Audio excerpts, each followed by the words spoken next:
avant de commencer, j'ai fait un petit plan ici qui correspond à peu près à la réalité. Comme je ne suis pas allé en Palestine, je ne puis pas vérifier, mais je crois que ceux qui sont allés m'ont dit que ça correspondait à la réalité, de manière à ce que chaque fois que je vous donne le nom propre de ces lieux-là, vous vous repériez immédiatement sur la carte. Là, je vais vous expliquer en 2 mots pourquoi je me suis intéressé à la question. Quand j'étais jeune, quand j'avais 25 ans, c'était l'époque de découverte des manuscrits de la mer Morte, comme des manuscrits gnostiques coptes d'Égypte. On les avait découverts juste à la fin de la guerre, en 1947, les 2 d'ailleurs, à l'occasion justement d'une guerre. C'est à l'occasion de la guerre d'Israël que ces documents ont été découverts, et les documents coptes d'Égypte ont été découverts à l'occasion, en 1945, à l'occasion d'une dernière campagne militaire menée contre les Allemands en Égypte. C'est à partir des guerres qu'on découvre que les armées vous imposent de courir dans des coins perdus et qu'on trouve des documents. Alors je me suis intéressé à tout ça, et puis un jour est venu à Lyon, dans les années 50 et quelques, le père Deveau. Le père Deveau a fait une grande conférence à la salle Rameau, il y avait au moins 3000 personnes. La salle était bien pleine, avec projection présentant l'essentiel des découvertes des manuscrits de la mer Morte, vous voyez. Et puis, conférence contradictoire, on pouvait poser des questions, faire des objections. Dans des cas comme cela, quand on a une foule immense en face de soi, on sait très bien que les objections vont fuser de partout, qu'elles sont plus ou moins stupides selon les cas, vous voyez, et donc il faut avoir des objections intéressantes. Alors le plus simple, c'est d'avoir des complices dans la salle, n'est-ce pas, qui du fond de la salle lèvent le doigt, puis après avoir répondu un tel, on en reparlera, avec l'intention de ne pas en reparler, bien sûr, on tombe sur la bonne question qui a été prévue d'avance et la réponse était prévue. Alors c'est celle-là qui m'a aussitôt fait tic dans l'esprit, n'est-ce pas? Dites-moi mon père, c'est au père Deveau, si par hasard, au cours de vos découvertes de manuscrits là-bas, dans les grottes de Qumran, il vous arrivait de trouver quelques documents qui pourraient sembler contredire quelque chose des évangiles, vous auriez bien sûr la tentation toute naturelle de détruire ces petits bouts de papier et personne n'y aura rien vu. Vous voyez, leur indignation du père Deveau, pour qui me prenez-vous? Je suis un honnête homme, je n'ai pas l'habitude de cacher la vérité, au contraire je la recherche. Vous voyez, par exemple, alors c'est l'exemple qui me fait dire, par exemple, s'il apparaissait que Qumran ait été un monastère, vous voyez bien l'idée, était un monastère occupé par des moines, et que lorsque Jésus-Christ est parti 40 ans dans le désert, ils sont tout simplement allés à Qumran même, chez ces moines, pour préparer son enseignement, pour se préparer à l'enseignement de la religion qu'il allait enseigner. Eh bien, je n'y verrais aucun inconvénient. Exactement comme si un fondateur de nouvelles communautés religieuses allait passer 40 jours sur les Chartreux, prendre le temps de méditer, de réfléchir sur la communauté qu'il va fonder. Vous voyez, il n'en a pas dit plus, mais ça m'a suffi. Donc Jésus-Christ, c'est un homme comme un autre, c'est un homme qui est parti à Qumran, qui est tombé dans une communauté religieuse qui existait, il a tiré son enseignement de là, puis après il a dit, je vais enseigner ma nouvelle religion. Mais cette religion n'était pas nouvelle, puisqu'elle était la reprise d'une religion déjà enseignée par ces messieurs les moines de Qumran. Vous voyez? Et c'était l'idée sous-jacente dans la pensée du père Deveau quand il a découvert ces manuscrits et les a présentés. Oui, c'était déjà quand même assez énorme, n'est-ce pas? Lorsque j'ai vu après apparaître les grandes thèses qui ont été émises sur les manuscrits du Qumran, je me suis dit, mais c'est tout à fait ça. Vous voyez? Alors on va fabriquer une histoire, une légende, vous voyez? On va l'expliquer, on va faire coïncider tous les manuscrits avec cette légende fabriquée par avance, n'est-ce pas? Et avec ces manuscrits-là, on va leur faire dire ce qu'ils ne disent pas. Et les braves gens n'y verront que du feu, vous voyez? Et c'est comme ça qu'on a trompé le monde sur le manuscrit de la mer Morte. Vous voyez, je vais détruire une supercherie, moi j'appelle ça une imposture, vous voyez? Mais il y a d'autres à détruire l'imposture. Sur le Bouddha, il y a une imposture à détruire, je la détruirai au mois de mars. Sur l'islam, il y a une imposture formidable à détruire, c'est celle de Mahomet qui n'a pas existé. Il y a enfin aujourd'hui des hommes qui étudient l'islam et qui disent Mahomet n'a pas existé.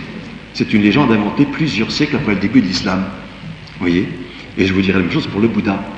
Et je vous dirai qui était le vrai Bouddha et non pas celui que vous pensez. Alors, l'histoire des religions est basée sur des impostures inventées par des gens qui savaient ce qu'ils voulaient, vous voyez, de manière à détruire le caractère unique de la révélation chrétienne. Vous voyez? Ça, c'est fondamental. Et quel est l'homme qui a pris en main les manuscrits de la mer Morte, qui les a décortiqués, qui les a publiés avec ses commentaires? Eh bien, c'est M. Dupont-Semer. Précisons que c'est un prêtre défroqué, etc. Puis tout le reste en plus, vous voyez, de la libre pensée de ces gens. Voilà, donc très haineux de la foi chrétienne. Qu'est-ce que dit M. Dupont-Sommer?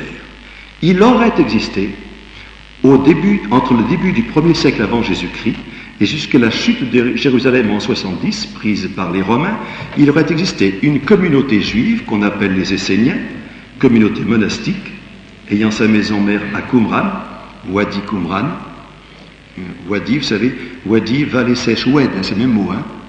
Oued, une vallée sèche qui se jette sur la mer Morte, oui. Oued, même racine que Vadoum en latin, gué, lieu de passage, si vous voulez. Hein? C'est ça, Wadi. Communauté monastique ayant sa mère au Wadi Qumran et sa maison mère, et des prieurés dispersés en Palestine et ailleurs, pratiquant un culte non sanglant, refusant le culte du temple de Jérusalem, donc une communauté dissidente de Jérusalem, persécutée par le grand prêtre à cette époque-là, et par les juifs orthodoxes, c'est-à-dire les pharisiens et les sadducéens, fondée au début du 1er siècle avant Jésus-Christ par un juif pieux, le maître de justice, dispersé par les Romains au moment de la prise de Jérusalem en 70, et ayant eu le temps, avant cette dispersion, de cacher sa bibliothèque dans des grottes. Voilà la thèse, tout simplement. Je dis que tout ça est faux d'un bout à l'autre. Oui, et je vais le démontrer. Cette thèse fait dire aux manuscrits découverts à Qumran toute une histoire qu'ils ne contiennent pas. En face de cette thèse, on peut placer les textes qui sont peu nombreux. Un texte de Philon d'Alexandrie, de l'époque du Christ d'ailleurs, 2 textes de Flavius Joseph, de la fin du 1er siècle, une compilation de Pline l'Ancien, milieu du 1er siècle après Jésus-Christ, et c'est tout pour ce qu'on appelle les Esséniens. Puis les manuscrits du désert de Juda, découverts dans des grottes au-dessus d'un cimetière, et un document intéressant, une lettre du patriarche Timothée, un patriarche nestorien du 7e siècle après Jésus-Christ, correspondant à une première découverte des manuscrits de Qumran, faite par les juifs karaïtes, on y reviendra. Que savons-nous sur Philon d'Alexandrie? Rien. Sur sa vie, quasiment rien. Ni sa date de naissance, sa date de mort sont connues. Vous voyez, on sait qu'il a participé sous l'empereur Caligula, seulement à une délégation juive envoyée auprès de l'empereur à Rome, parce que l'ancien empereur Caligula, une espèce de fou, voulait dresser une statue pour se faire adorer dans le temple de Jérusalem. Alors vous pensez bien que les Juifs sont partis en grande colère, ils ont failli faire une émeute. Vous voyez. Alors, Philon d'Alexandrie présente les Esséniens. Il les appelle Esséniens. Et il précise bien que Esséniens, ça veut dire chez eux les saints, tout simplement. S-A-I-N-T-S, les saints. C'est un mot d'origine araméenne, transcrit en grec, Essaioi ou Essénoi. On disait les Esséens ou les Esséniens, ça veut dire les saints, parce qu'entre eux, ils s'appellent les saints. Il les décrit avec sympathie leurs mœurs, il énumère leurs vertus, il ne les connaît que par ouï-dire, son témoignage est de seconde main, il ne parle pas de monastère, ni de moines vivant dans des grottes, ni de maîtres de justice. Il ne connaît pas. Oui. Il décrit une communauté existant de son temps, vers le milieu du 1er siècle après Jésus-Christ, point, c'est tout. C'est peu, et on retiendra le nom qu'il se donne, les saints. Deuxièmement, le témoignage de Flavius Joseph. Flavius Joseph, vous savez, c'est le juif traître, celui qui est passé dans le camp des Romains, qui a dirigé les armées romaines pour la prise de Jérusalem, vous voyez, et puis qui est devenu l'ami des Flaviens, de Titus, de Vespasien, de Titus et de Domitien. Et c'est à Rome qu'il a écrit en grec une histoire de la prise de Jérusalem et une histoire des antiquités, des institutions juives. Donc un homme intéressant, parce qu'il savait beaucoup de choses. Flavius Joseph est infiniment plus précis sur les soi-disant Esséniens. Non seulement il a entendu parler de la communauté, mais il s'est mis à l'école d'un Essénien qui s'appelait Bannos, en grec. Il a été néophyte pendant 1 an. Il dit néophyte, je dirais catéchumène aujourd'hui. Pendant 1 an. Il les a connus de près. Son expérience de la communauté est précise. Cependant, il ne fut jamais admis au repas rituel et il a quitté Banus au bout d'1 an. Et après, il s'est fait pharisien. Ça, il est parti à la scène des pharisiens. Que nous apprend-il? On donne aux néophytes qui demandent son adhésion dans la communauté une hachette, très important, une ceinture et un vêtement de lin blanc. Ce vêtement, dit-il, est réservé pour la cérémonie des repas, et il dit en grec os hieras, qui est comme une cérémonie sacrée. Vous voyez, c'est une robe sacrée que l'on ôte à la sortie du repas. Il s'agit d'un repas sacré. Il s'agit bien d'une cérémonie liturgique mais non pas d'un repas de moine entre eux, conventuel. Hein. Voyez, les néophytes ne sont pas admis à ce repas, et avant de participer pleinement à la vie de la communauté, ils doivent prêter un serment de garder secret les rites de la cérémonie. Les néophytes sont empêchés d'approcher des objets du culte, ils ne précisent pas lesquels. En aucun cas, ils ne reçoivent la nourriture avec les anciens. Vous savez, anciens, presbytéroi en grec, hein, les prêtres, ça veut dire. Vous voyez, avant de participer au repas en commun, ils doivent jurer de vénérer Dieu, de ne jamais haïr ni l'injuste ni l'adversaire, de prier pour eux, d'assister tous les croyants, etc.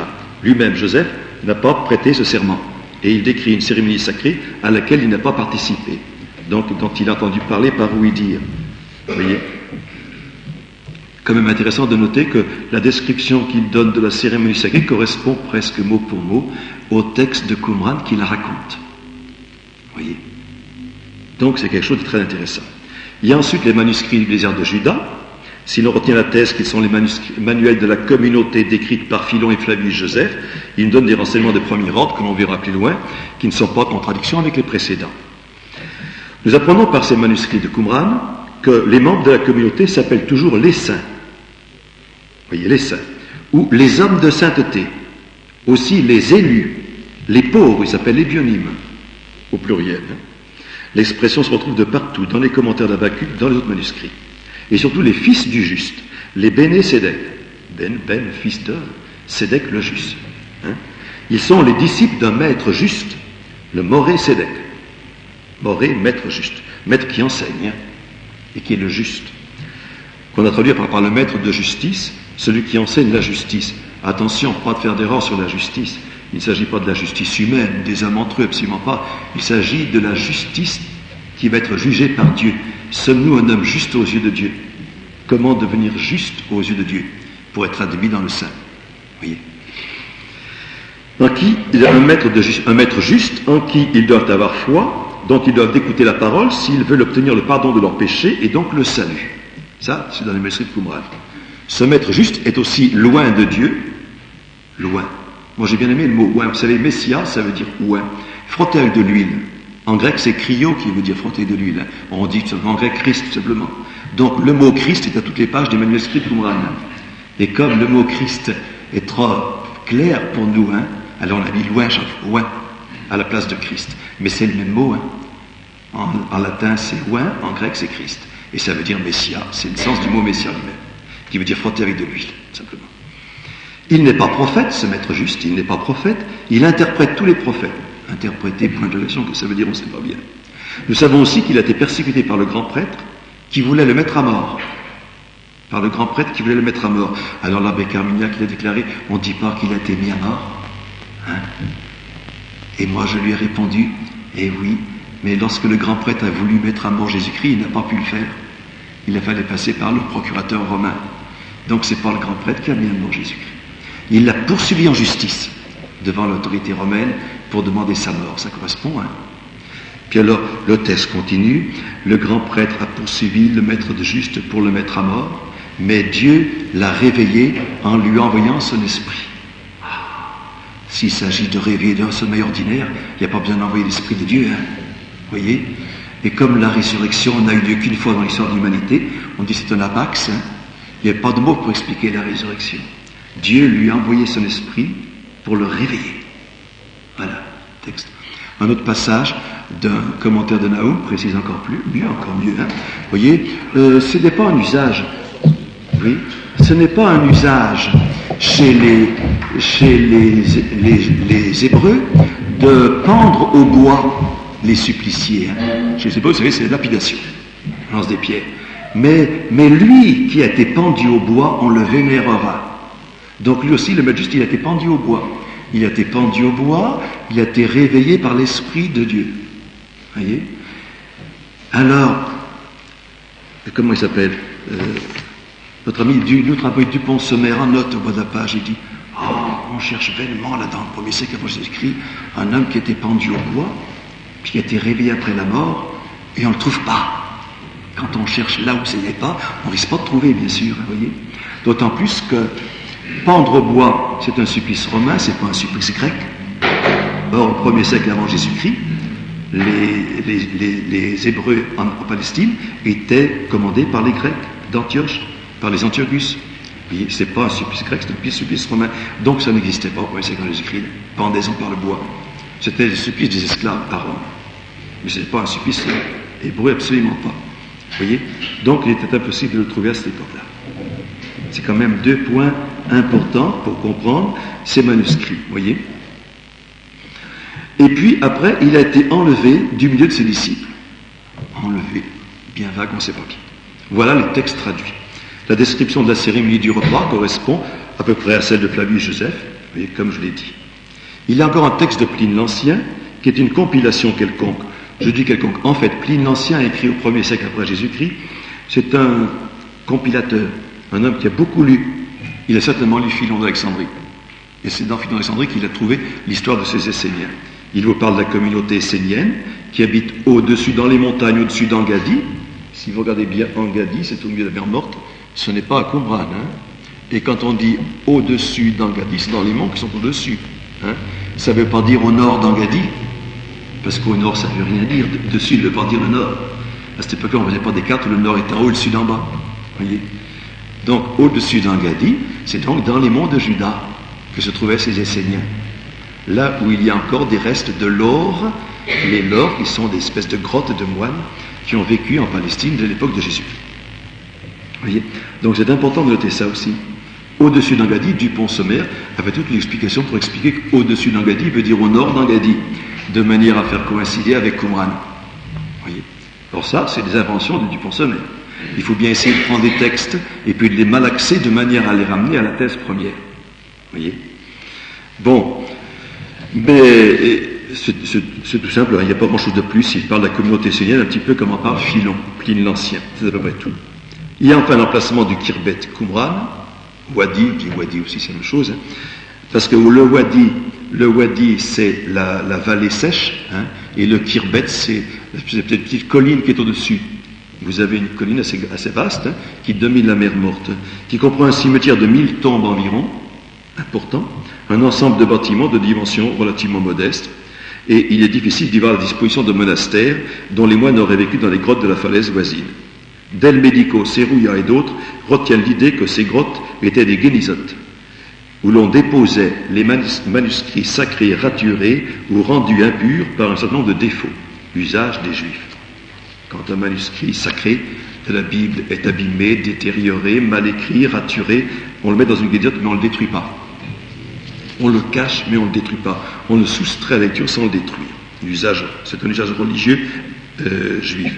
Nous savons que ces manuscrits ont été déposés au cours du 1er siècle après Jésus-Christ. On n'en sait rien en fait. On ne sait absolument pas quand est-ce qu'ils ont été déposés ces manuscrits. Voyez, dans des jarres ordinaires de la forme de celle qui était en usage courant à cette époque, au dire du père Deveau lui-même, qui avait, dans une première affirmation erronée, affirmé que le dépôt était antérieur avant Jésus-Christ. Or, en fait, ces jarres les jarres ordinaires de l'époque ont pu fonctionner pendant plusieurs siècles, ce qui fait qu'on ne sait absolument pas quand ces manuscrits ont été déposés dans les grottes. Vous voyez. Et toutes les affirmations qu'on a pu dire à propos de la prise de Jérusalem en 70 sont complètement fausses. Vous voyez. Ces manuscrits sont postérieurs à la destruction de Jérusalem, puisqu'on parle de destruction de Jérusalem dedans, sont forcément postérieurs. Et alors après peuvent être de 2e, 3e siècle après Jésus-Christ. Nous n'en savons rien. C'est ça qu'il faut savoir. Voilà. Avant de répondre à ces objections que je viens de faire, je précise un point important. Vous voyez, cette légende de l'essénisme de Jésus. Jésus aurait été un Essénien formé par les Esséniens. Et même les Dupont-Sommaire et compagnie vous ramènent les Esséniens pythagoriciens, aux orphiques, vous voyez, c'est-à-dire à tous les ésotéristes et occultistes de l'Antiquité. Oui. Il y a même un livre qui raconte la légende de Pythagore de Grèce en Palestine, dans lequel on explique que la vie de Pythagore, elle préfigurait celle de Jésus-Christ. C'est-à-dire que Jésus-Christ, pratiquement, il a fait que réaliser ce que Pythagore avait déjà réalisé avant lui. Alors qu'on sait très bien que la vie de Pythagore a été écrite au 2e ou 3e siècle après Jésus-Christ par Jamblique et Porphyre, et que ces gens-là l'ont écrite avec les évangiles en main. Et ils ont calqué les évangiles pour attribuer à Pythagore les miracles de Jésus-Christ. Vous voyez, ça c'est les trucs des gnostiques, ça, toujours, vous voyez. Ils ont leur procédé à eux. On aurait pu penser que cette thèse d'un essénisme pré-chrétien fût sortie comme naturellement d'un examen objectif des manuscrits du désert de Juda. Eh bien, c'est pas vrai. C'est pas vrai. Cette thèse que je viens de vous dire maintenant, elle a été soutenue depuis plus d'un siècle.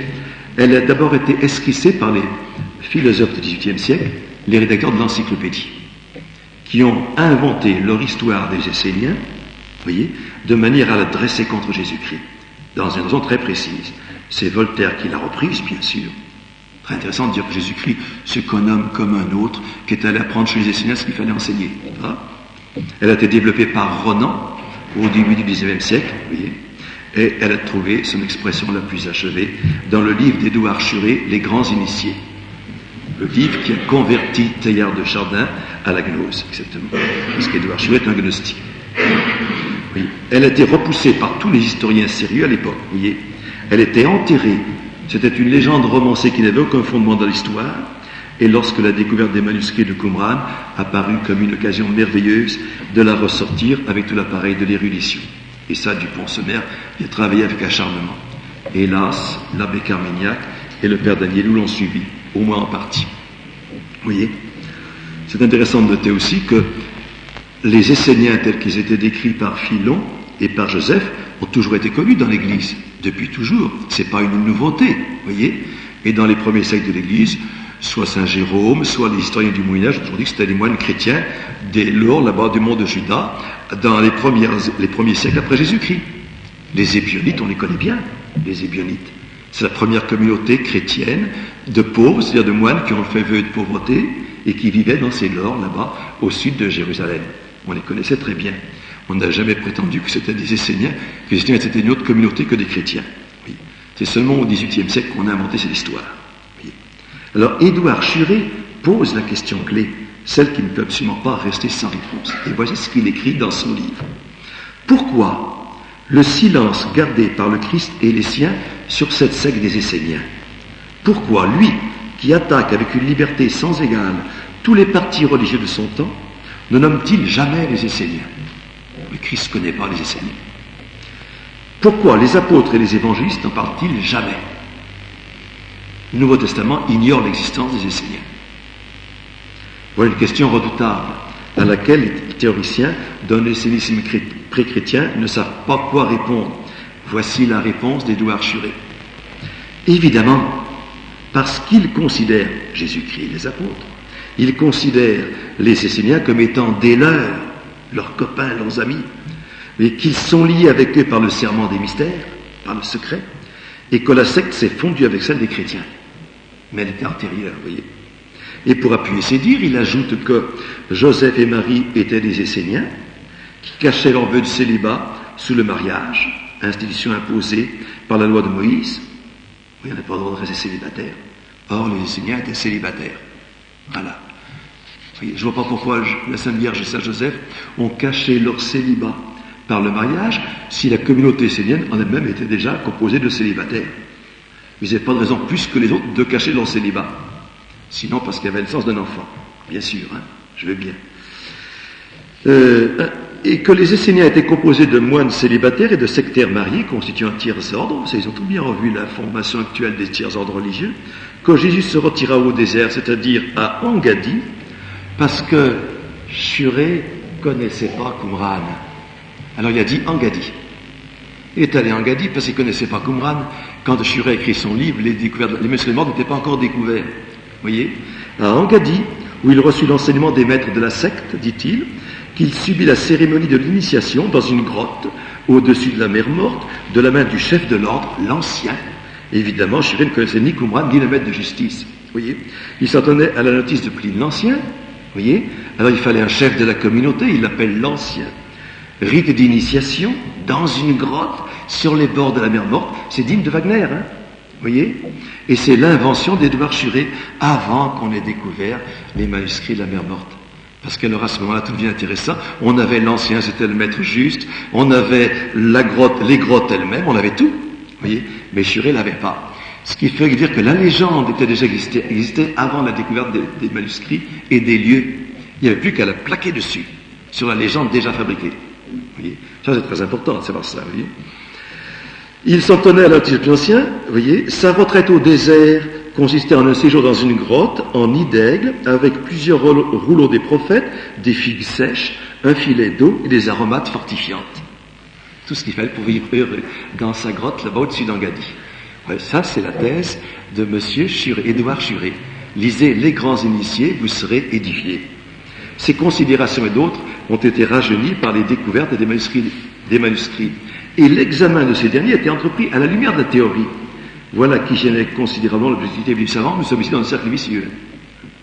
On a une thèse, après on explique les manuscrits à partir de la thèse, et on finit par trouver dans les manuscrits la thèse qu'on a mise précédemment. Vous voyez, c'est le travail qui a été fait.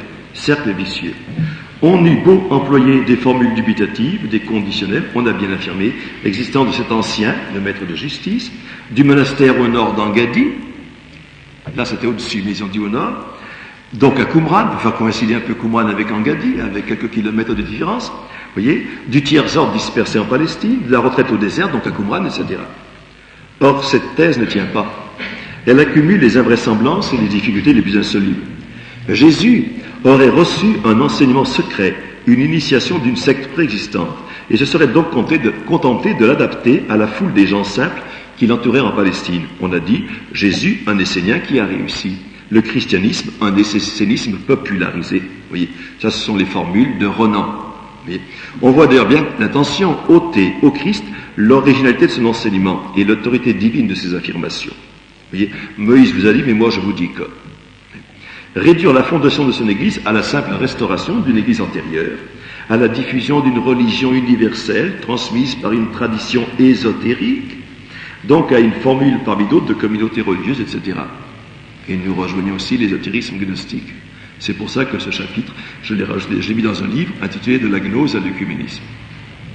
Parce qu'il y a là toute une thèse écuméniste qui apparaît déjà dans l'explication des manuscrits de la mer Morte. Mais pour que Jésus et ses disciples aient pu garder secrète cette origine essénienne de leur enseignement, il aurait fallu que la secte essénienne elle-même fût secrète. Sinon, Jésus devait se heurter aux questions de l'un ou d'autre de ses auditeurs. Mais ce que vous dites là, nous l'avons entendu. Un maître de justice nous l'avait enseigné autrefois. Vous voyez ? C'est bien ce qui s'est passé pour Saint Jean-Baptiste. Hein ? Les disciples ont bien dit Jean-Baptiste, mais est-ce que vous êtes Jean-Baptiste revenu ? Qui c'est Jean-Baptiste ? C'est vous, etc. Vous voyez ? Ils ont posé des questions sur Jean-Baptiste. Parce qu'ils ont été étonnés, il y avait un prophète, lui c'était encore un prophète, qui sait, vous voyez ? Mais ils n'ont jamais parlé de maître de justice, parce qu'ils n'avaient pas. Il devait se heurter aux accusations du grand prêtre et du Sanhédrin lors de son procès. Ne sais-tu donc pas, aurait-il dit, que nous avons déjà condamné à mort le maître de justice pour avoir donné, comme toi, un enseignement non conforme à celui de Moïse ? D'où tiens-tu ta doctrine ? Elle a été jugée, rejetée par nous. Ceux qui d'un côté ont été exclus du royaume d'Israël. Or, cette thèse est incompatible avec ce que disent des Esséniens les documents connus que je vous ai dit. Parce que pour les Philons d'Alexandrie, pour Flavius Joseph, les Esséniens étaient une communauté nombreuse, réputée même hors de Palestine pour sa sainteté et la pratique des vertus. Jusqu'à Rome, Pline l'Ancien connaissait les Esséniens à Rome. Vous voyez ? Mais aussi les mêmes documents parlent d'une communauté existant au 1er siècle après Jésus-Christ et non avant Jésus-Christ. Vous voyez ? Alors, au lieu de dire Jésus s'est retiré au désert, c'est-à-dire à Qumran, chez les Esséniens, on pourrait tout aussi bien, et avec autant de vraisemblance, sinon plus, dire ceci, les disciples de Jésus, après leur fuite de Jérusalem et leur dispersion, ont recherché les lieux de séjour pour y établir un centre de pèlerinage, un cimetière, une retraite, etc., pour la prière ou la méditation. On pourrait inventer ceci, par exemple, mais ce n'est même pas nécessaire, parce qu'il y a une explication bien plus simple que je vous dirai tout à l'heure. Voilà. Il faudrait chercher non pas ce que Jésus aurait pu emprunter à une secte essénienne, mais ce que cette communauté essénienne a pu retenir, conserver et peut-être même déformer de l'enseignement du maître. Vous voyez ? C'est ça que j'avais dit au départ. Alors maintenant, il y a plusieurs choses qu'il faudrait vous dire avant. Un deuxième point qui m'a passionné, qui m'a intéressé à propos des manuscrits de Qumran, c'est le problème des tombes à hache.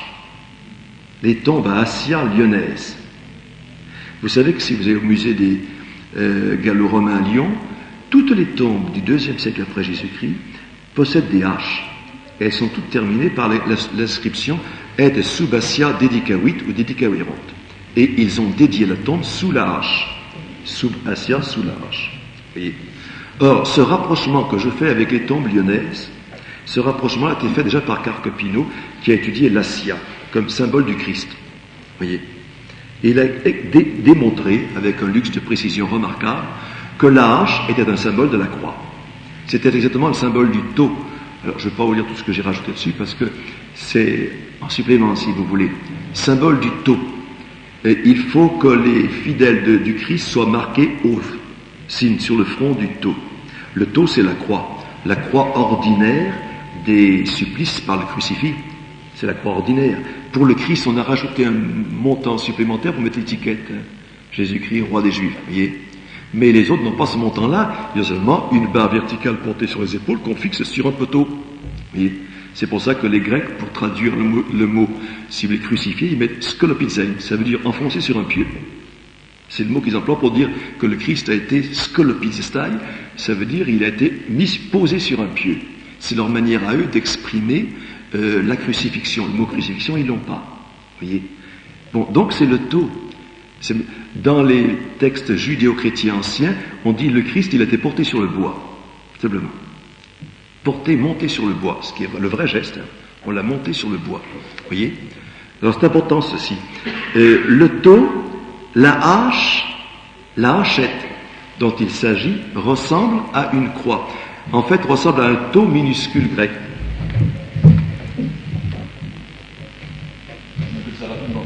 Voici le signe que vous trouvez sur les tombes. Voyez, dans les deux sens. Ils font les trucs comme ça, comme ça. L'hache. En fait, c'est pas une hache, c'est une herminette. C'est la petite hache qu'utilisent les bûcherons pour écorcer l'arbre quand ils l'ont abattu. C'est ça, voyez. Qu'on trouve sur toutes les tombes du IIe siècle. Alors, allez voir là-bas, vous savez, ils ont trouvé partout, avec l'inscription. Alors, Jérôme Carcopino a écrit un livre qui s'appelle Un symbole chrétien ancien. Voyez, il a étudié toutes ces tombes-là. Il y en a à Lyon, beaucoup en France. Il y en a en Italie, il y en a à Rome dans les catacombes. Voyez, les catacombes chrétiennes, c'est un symbole chrétien. On s'était démontré avec un luxe de preuves remarquable. Voyez, et c'est intéressant de savoir qu'on donnait à l'Essénien un vêtement blanc pour la cérémonie liturgique, aussi race comme un vêtement sacré, avec une ceinture de lin, et puis la petite hachette posée dans la ceinture, comme l'insigne de la croix. Voyez. Et ça, c'est aussi une explication qu'a donné Carcopino. Il a fait le rapprochement entre les textes de Qumran, voyez, et puis le texte de Flavius Joseph et ses tombes à Assia. Et moi, j'ai trouvé même mieux. Là, j'ai mis dans mon livre, j'ai mis une reproduction d'une tombe à Assia du centre de la France où le mort est sculpté en pied, tenant sa hache, comme ça, sur la poitrine, comme une croix. Voyez. D'une part, je l'ai posée, c'est la plus belle inscription que j'ai trouvée.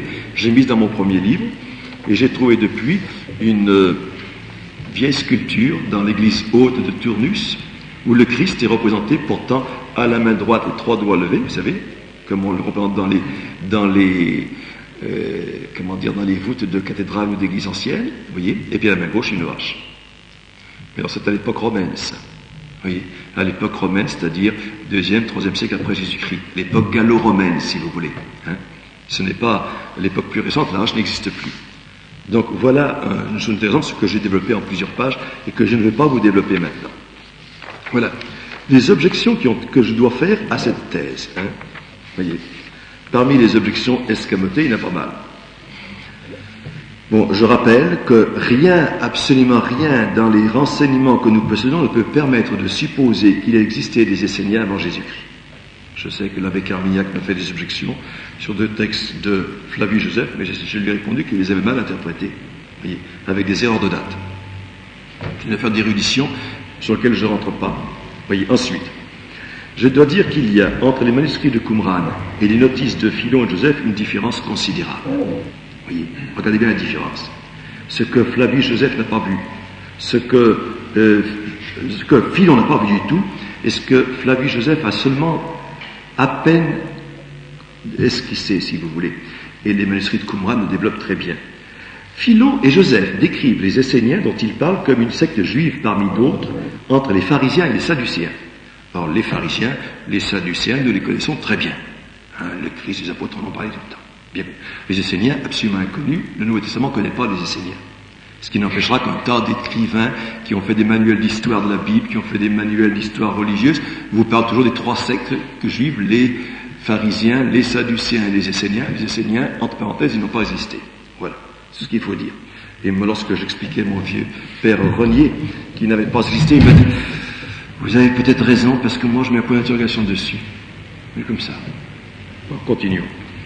Or, les manuscrits nous présentent tout autre chose. Les manuscrits de Qumran ne nous présentent pas une secte juive parmi d'autres.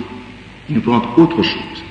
Les pharisiens et les sadducéens sont des juifs, fidèles à la loi de Moïse, membres du peuple d'Israël, participant à part entière à la vie de la communauté et se distinguant du commun du peuple par des prétentions intellectuelles, des accentuations données à son caractère de la religion juive, les uns plus stricts dans l'observation de la loi, les autres plus larges. Stricts, c'est les pharisiens, larges, c'est les sadducéens, mais vivant ensemble et constituant un seul peuple, le peuple d'Israël. Les membres de la communauté de Qumran constituent un peuple à part, complètement séparé d'Israël, refusant le culte du temple, refusant l'autorité du grand prêtre puisqu'il le dénonce, vous voyez, comme persécuteur du maître juste, vous voyez, refusant le contact avec d'autres juifs déclarés infidèles et impurs, vous voyez, vivant en communauté séparée du reste du peuple, souvent loin des grands centres. Ils ont signé, disent-ils dans leur manuscrit, une nouvelle alliance, donc une alliance distincte de celle de Moïse. C'est dans les textes de Qumran, la nouvelle alliance. Ils vivent en exil, parfois au désert, ils disent toujours le désert, loin du peuple juif. Ils disposent de leurs lois, de leurs juges, de leurs tribunaux. Voilà ce que Philon ne pouvait pas savoir et ce que Flavius Joseph commence à comprendre parce qu'il a vécu chez eux. Voyez, on a passé à remarquer en effet que le peuple juif vit un régime théocratique, que l'autorité politique et judiciaire est exercée par l'autorité religieuse, que l'occupant romain a respecté cette autorité et refusé de se substituer à elle. On n'a pas compris qu'une communauté juive, en refusant l'autorité religieuse du grand prêtre et du Sanhédrin, se privait du même coup de toute organisation sociale, judiciaire, politique, et s'appelait donc à tout droit public. Il lui fallait reconstituer un code de loi, des tribunaux, des sanctions, enfin s'organiser socialement et politiquement. C'est ce que le manuel de discipline qu'on a découvert à Qumran nous présente très bien. Vous voyez, on vous dit que ces Esséniens, ils apprennent à leur aise avec la loi de Moïse, puisqu'ils rejettent les sacrifices sanglants, puisqu'ils rejettent le culte du temple. Ils ont un calendrier liturgique à eux qui est différent du calendrier juif. Vous voyez, ils pratiquent le célibat en grand, contraire à la loi de Moïse. Donc il fallait une nouvelle autorité pour leur dire de vivre contrairement à la loi de Moïse. Vous voyez, ils pratiquent la communauté des biens. Vous voyez, voilà qui les obligeait donc à rédiger de nouvelles lois adaptées à leur nouveau mode de vie, constituer une nouvelle autorité politique et judiciaire, distincte de l'autorité religieuse, et dans les manuscrits, cette autorité sont les mabékers. Les mabékers, ça veut dire les surveillants, qu'on a traduit en grec par épiscopos, qui veut dire surveillant. Vous voyez, voilà l'origine des évêques. À côté de celle des prêtres, qu'on appelle les anciens, qu'on traduirait par presbytéroi, qui veut dire en français prêtre. Mabékers, surveillant égale évêque, et puis les anciens égale prêtre. Vous voyez. Et cette nouvelle structure sociale, provoquée par la nécessité d'une dissidence religieuse, a donné naissance à un phénomène bien vu par Flavius Joseph. Le membre de la communauté, rejeté par une excommunication, s'il est rejeté de la communauté, le pauvre, vous voyez, il se retrouve complètement isolé, privé de tout droit, démuni. Le rejeté va à une mort épouvantable, dit Flavius Joseph. Il ne peut pas s'adresser à personne pour réclamer son droit. Certainement pas à l'ancienne autorité juive qu'il considère comme un renégat et qu'il a lui-même rejeté, ni non plus à l'autorité romaine qui se récusait. Voyez la réponse du proconsul Gallion à saint Paul: s'il s'agissait d'une injustice ou d'un grave méfait, je vous écouterais. Mais si le litige est doctrinal sur des mots, sur votre loi, alors ces esclaves vous regardent, je me récuse en cette matière. De même, le tribun Lysias ou Gouverneur Félix, j'ai voulu savoir au juste ce dont on l'accusait, saint Paul, et je l'ai fait comparaître devant le grand conseil de Sanhédrin. Oui, j'ai trouvé qu'on l'incriminait à propos de questions relatives à leur loi, mais sans aucun grief qui méritât la mort ou la prison. Donc on le libère. Vous voyez, les Romains n'y comprennent absolument rien à tout ça. Ils étaient en dehors de tout ça. Voilà. On n'a pas remarqué aussi, on a rejeté d'un revers de main, parce que c'est Dupont-Semer qui rejette l'objection parce qu'elle a été faite depuis longtemps, cette objection qui me paraît considérable. L'existence des Esséniens est passée sous un silence total par les évangiles, les actes des apôtres, les épîtres, par tout le Nouveau Testament. Mieux encore, il n'en est fait nulle mention parmi tous les écrivains ecclésiastiques pendant les premiers siècles de la vie de l'Église. Le premier père de l'Église qui en fait mention est saint Jérôme, qui représente les thérapeutes d'Égypte de Philon comme des moines chrétiens et les Esséniens comme une secte chrétienne hérétique. Saint Jérôme, plusieurs siècles plus tard, vous voyez. Donc ils ont pris les textes de Philon et de Flavius Joseph qu'ils avaient en main, ils ont dit, c'est des moines chrétiens tout simplement. Oui, c'est resté comme cela. Quant au silence de la première génération chrétienne, il est proprement inconcevable. Comment donc? Il aurait existé, à côté des premiers disciples de Christ, d'autres juifs pieux, employant à peu près le même langage, enseignant la même doctrine, ou à peu près, utilisant même des expressions identiques, celles que le père Danilo en particulier a énumérées et expliquées longuement, et il n'en aurait rien su. Il n'y aurait pas eu entre les uns et les autres des controverses, des demandes d'explications comme il y en a eu entre les disciples du Christ et ceux de Saint Jean-Baptiste. Maître, vous dites comme, et le maître de justice dit quoi, etc. Après la mort du Christ, les apôtres devaient mettre en garde les autres fidèles contre des sectaires dont l'enseignement était très voisin du leur, mais pouvait contenir à leurs yeux des erreurs dont il fallait les prémunir. Or, ils ne l'ont jamais fait. Mieux même, quand des Juifs demandaient le baptême, ils devaient manifester qu'ils rejetaient les erreurs des pharisiens et des sadducéens, mais on ne parlait pas des Esséniens parce qu'on ne les connaissait pas. Voyez, ce silence total des textes chrétiens trouve une explication toute simple.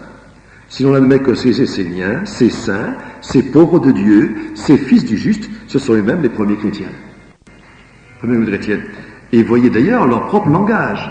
Voyez, Jésus-Christ, c'est le juste, le Sédèque. Voyez, Saint Pierre le dit au temple, vous avez renié le saint et le juste.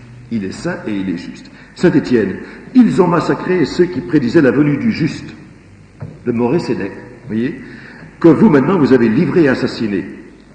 C'est Anne qui l'a condamné à mort, mais c'est les Juifs en général, pour Saint Étienne, qui l'ont livré et assassiné. Les fidèles du juste, ce sont les saints.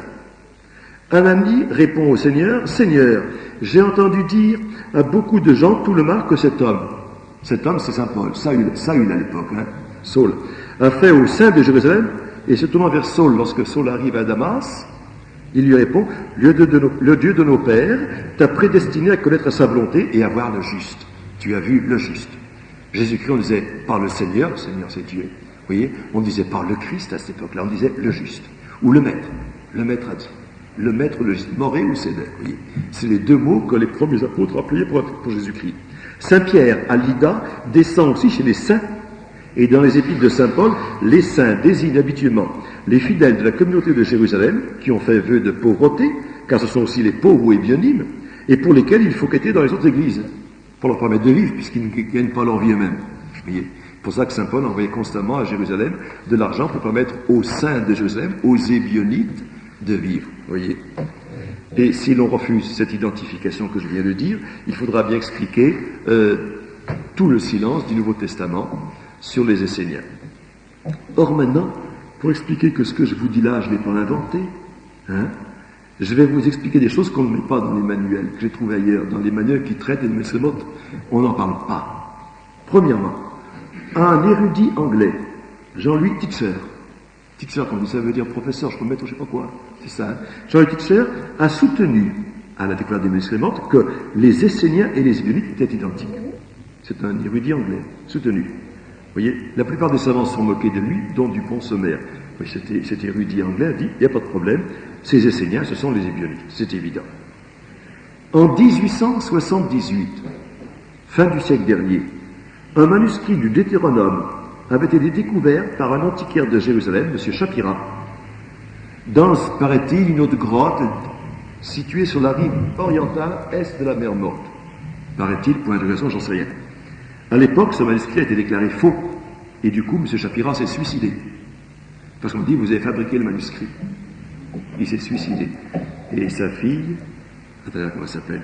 Elle a écrit La petite fille de Jérusalem, un roman qui raconte le suicide de son père. Je ne me rappelle plus son nom, mais c'est ça m'en reviendra. Vous voyez? Cependant, Titcher, lui-même, a pu constater que son écriture, parce qu'on a filmé, quand même, photographié le manuscrit avant de détruire, comme un faux, est tout à fait semblable à l'écriture des fragments de Qumran. Vous voyez? Ce qui veut bien dire qu'en 1870, des Bédouins ont découvert les grottes, ont vu ces manuscrits, ils ont dit on va en montrer un à un antiquaire, s'il dit ça m'intéresse, et qu'il en demande beaucoup d'argent, on découpe un petit morceau pour lui vendre lettre par lettre. Ça fait monter le prix, les enchères et ça. Et comme on a dit que c'était un faux, eh ben, c'est pas la peine d'assister, et le Bédouin surtout n'a pas dit où il se trouvait, bien sûr. Parce qu'il allait se trouver, tout le monde serait allé après. Il a raconté l'Est de la mer Morte plutôt que Qumran, pour éviter qu'on aille chercher là-bas dedans. Il dit, si ça marche bien, ben, On enverra de lettre par lettre, ou bien, je sais pas, page par page, quoi. Bien cher chaque page. De plus en plus cher, au fur et à mesure que les enchères montent, oui. Vous voyez, c'est ce qu'ils ont fait après, d'ailleurs. Ils ont découpé un petit morceau, et ils le manuscrit. Vous voyez. Mieux même, a dit Titcher, le texte de Deutéronome comporte des adjonctions et des omissions, on y trouve des phrases inspirées des évangiles. Un Deutéronome, c'est-à-dire les premiers chapitres de la Genèse, hein. Ce ne peut être que l'œuvre d'un judéo-chrétien, dit Titcher. Cette découverte corrobore une lettre du patriarche Timothée au 7e siècle après Jésus-Christ. Ils découvrèrent, dit le patriarche Timothée, en parlant de Juifs, ils découvrirent les livres de l'Ancien Testament et d'autres livres en écriture hébraïque. Et comme celui qui me parlait était un connaisseur de l'écriture et un docte, un savant, je l'interrogeais sur plusieurs passages qui, dans le Nouveau Testament, sont donnés comme tirés de l'Ancien, mais qui ne se trouvent nulle part dans l'Ancien, ni chez nous chrétiens, ni chez les Juifs. Il me dit, ils existent et sont dans les livres retrouvés là-bas.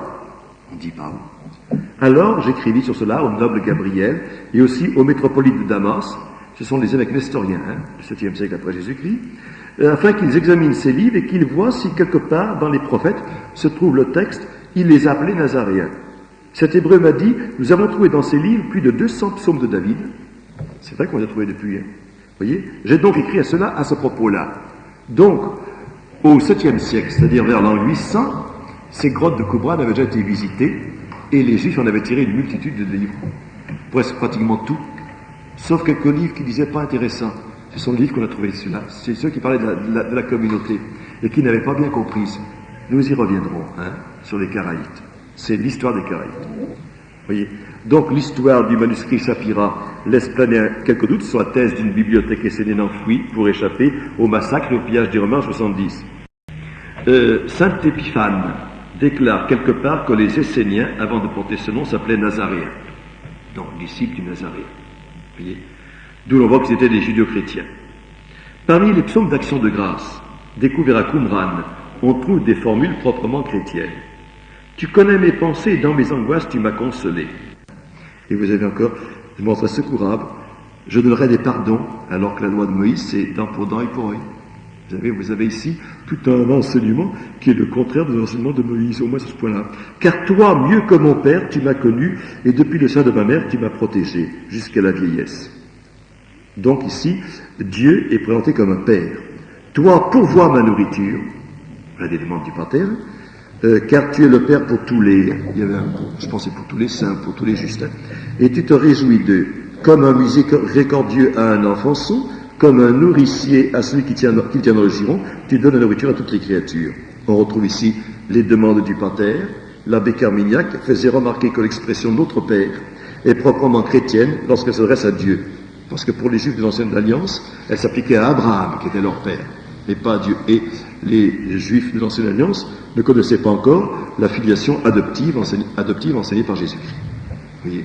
Donc là, il y a des thèmes qui sont proprement chrétiens, et qui ne sont plus du tout juifs, qui sont contraires à la loi juive. Vous voyez ? En principe aussi, dit Philon, les Esséniens se tournent vers l'Orient pour dire leur prière du matin. Vous voyez ? Et ça, c'est contraire à l'enseignement des Juifs et des rabbins qui rejetaient la prière tournée vers l'Orient parce que c'était une adoration du soleil. Vous voyez ? Donc il y a encore des gestes particuliers propres à la prière tournée vers l'Orient, c'est l'orientation habituelle des églises. On tourne toujours vers l'Orient. Et c'est intéressant de noter ça, que c'est contraire à l'enseignement des rabbins. Les rabbins le rejetaient comme une manifestation, si vous voulez, d'idolâtrie du soleil. Vous voyez ? Sous la traduction donnée par l'abbé Carmignac, parce que j'ai une longue correspondance avec l'abbé Carmignac, on trouve des notes curieuses à propos de l'expression ébionyme qui revient plusieurs fois dans les textes. Chaque fois, il met en note qu'il existait aussi des ébionites au temps de la première communauté chrétienne. C'est tout. Sans dire que ça pourrait être les mêmes. Voyez ? À propos de l'expression foi au maître de justice, il fallait avoir la foi au maître de justice pour être sauvé, dit-il. Dit le manuscrit de Qumran. La note de l'abbé Carmignac déclare qu'il ne faut pas attacher à ce mot le sens de la théologie catholique, parce que nous savons par ailleurs, dit-il, que le maître de justice n'est pas Jésus-Christ. Alors je lui ai répondu, pardon, par ailleurs nous savons rien du tout. Nous savons rien du tout. C'est vous qui dites que le maître de justice n'est pas Jésus-Christ. Mais si c'était Jésus-Christ, eh bien, la foi au maître de justice est nécessaire pour être sauvé. C'est dans le texte de Qumran, ça. Ah. Alors c'est pas seulement la foi en Dieu, ni le respect de la loi de Moïse, il faut encore la foi en Jésus-Christ pour être sauvé. Vous voyez? Donc ça, c'est quelque chose de nouveau par rapport à la loi de Moïse et par rapport à l'Ancien Testament. Vous voyez? Etc. Alors il y a un certain nombre d'oppositions qui ont été relevées et auxquelles je réponds. Mais je ne vais pas répondre à ces objections-là que Dupont-Sommer et le père Danielou ont faites à la thèse qui voudrait expliquer les Ébionites et les Esséniens comme des chrétiens. Vous voyez? Alors je réponds, c'est l'obligation de celui qui veut soutenir une thèse pour expliquer les choses, de répondre à toutes les objections qu'on a inventées, même des objections qui ne sont pas intéressantes et qui elles-mêmes n'ont pas de valeur, si vous voulez. Ils vont être obligés de répondre un par un à tout ce qu'on dit. Alors je pense là-dessus, parce que je ne vais pas tout vous dire, vous voyez. Le problème de la SIA, j'en ai mis plusieurs pages, je ne vous le dis pas, c'est pas la peine, il ne faut pas traîner trop longtemps. J'aboutis à des choses beaucoup plus intéressantes, c'est-à-dire à l'existence des Karaïtes. L'existence des Juifs Karaïtes que vous ne connaissez pas. Vous voyez, aux environs des années 800 à 840 après Jésus-Christ, époque de Charlemagne, époque de l'expansion de l'islam déjà, nous révèlent plusieurs autres auteurs arabes, apparut une secte juive dite des Magariyas, appelée ainsi parce que leurs livres avaient été trouvés dans une grotte près de Jéricho. Une grotte près de Jéricho, c'est bien vague, vous voyez. Parmi ces livres, il y avait celui de l'Alexandrin, le livre de Yuden, du juif, on ne sait pas ce que ça veut dire, et une multitude d'autres. Les Magarites étaient donc les gens de la grotte. Quelques années plus tard apparaît la communauté des Karaïtes, qui se rassemble surtout à Jérusalem vers 840-850. Or, cette nouvelle secte juive est à s'y méprendre celle qui hérita de la bibliothèque de la grotte de Qumran. On retrouve dans les textes karaïtes et jusque dans leur liturgie toutes les formules de Qumran. Vous voyez, ils sont les pauvres de Yahweh, ils sont scrutateurs de la loi nuit et jour, ceux qui prient la nuit, pourtant les moines. Ils sont le petit reste qui n'a pas trébuché, comme s'appelaient les premiers chrétiens. Ils respectent les préceptes, les leurs, pas ceux de Moïse. Ils sont les humbles et les pieux à qui sera réservé le salut.